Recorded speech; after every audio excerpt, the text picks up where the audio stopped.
Buongiorno, Andrea Daddio, Film Up. Volevo chiedere, visto che per fare l'attore ci vuole tanto coraggio e ottimismo, se all'inizio della vostra carriera avete detto dei sì coraggiosi, cioè vi siete lanciati nella carriera di attrici con lo stesso coraggio con cui a volte loro qua hanno detto dei sì non convinti, che però poi gli hanno dato tanta fortuna e felicità. La domanda è per tutti e due gli attori. E poi una postilla in più per Zooey e il suo rapporto proprio con la musica, visto che forse sarà anche la prossima Janis Joplin. Grazie. Oh, right.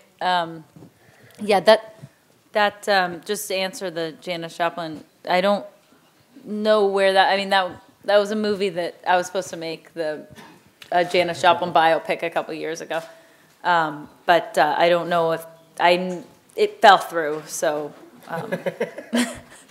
but in real life, you could be the next Janis Joplin. I think they're saying you could be the next Janis Joplin. I do too. Oh, thank you.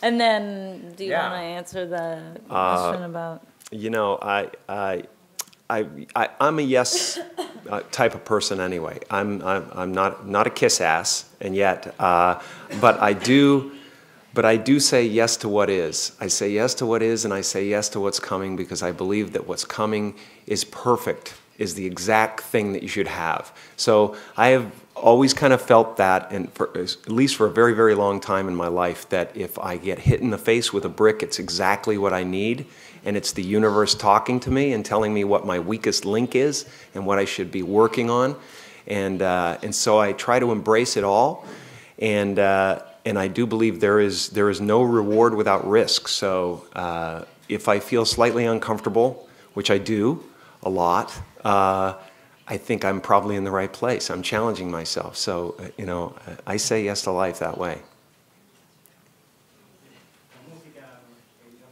Il rapporto con la musica, your relationship with music. Oh, right. What specifically about relationship? Have you slept together? Have me and music? Oh, well, that's for me to know. Yeah, I mean, I've been a musician all my life and a singer all my life, and it's always been a great source of inspiration for me, and something that I find very motivating and something that enriches me in every aspect of my life. So I released my own record last year, and or this year, I guess. And it's been just so wonderful to have music and filmmaking as a part of my life, and I think they feed into one another in a nice way. It was on this movie when in the script, the character that Zooey plays, Allison, in the original script, it was written that she sings horribly, off-key, and that the songs are terrible. But when we cast Zooey, you know, she has such an amazing voice, and it made sense to sort of change that idea.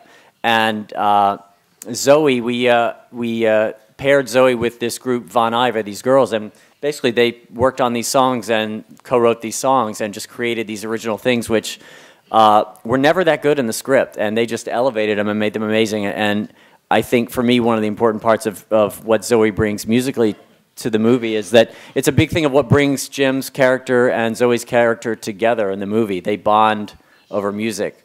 I mean, when Jim goes to see her band for the first time in the movie, there are no words exchanged. He's just listening to her sort of tell about herself through these songs. And it's funny, but it's also strangely this sort of bonding experience. And also at the Hollywood Bowl when they sing together, it's just a big part of what they find attractive about each other. And that wasn't supposed to be in the movie. That was a totally just Zooey and I playing because we found ourselves on the stage of the Hollywood Bowl, kind of tripping on it and saying, you know, we're standing here in the kind of atmosphere that John Lennon left behind, you know, when he played there and all of that. And then, so you got to sing a Beatles song, you know. So we just started singing this Beatles song. And Peyton, sneaky man that he is, was rolling the cameras and told us afterwards, oh, we got that actually. It's kind of cool. So I didn't really know until I saw the kind of one of the first cuts of the film that was actually in the film. It was just, it's real. Totally real. Buongiorno, sono Marzia Gandolfi di Duellanti, una domanda per Jim Carrey. Nell'attimo fuggente il professor Keating di Robbie Williams distingueva il ridere di dal ridere con. Mi chiedevo se poteva essere una distinzione utile per definire il comico e in generale per Jim Carrey che cos'è il comico e un comico. Grazie. I think a comedian is one that is somebody who brings relief to people through common ground, through expressing a common feeling with them, and someone who appeals to the collective ego, who in one way makes an audience feel superior almost to them, because they're willing to throw their ego aside and let themselves be seen as silly or vulnerable.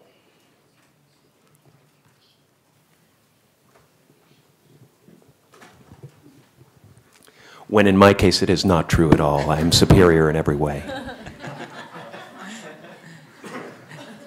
Roberto Lofrigio, proiezioni mentali per il regista. Chi ha avuto la trovata adattando il romanzo di trasformare in un terrorista Jim Carrey, quindi che a forza di dire si diventa un terrorista e forse magari dal 20 gennaio prossimo avrà meno problemi a dire sì?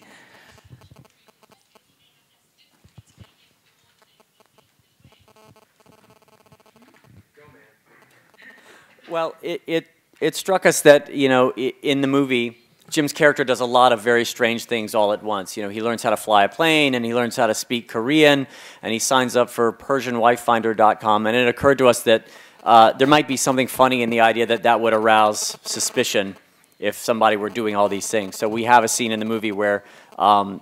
It's hard to arouse suspicion these days. Exactly. It made sense that might put him on the government's radar. And it'll be interesting to see how that changes in January, or if it changes at all. But it just struck us as something funny, just a funny idea for a situation to put his character in as a possible negative result of embracing this yes philosophy.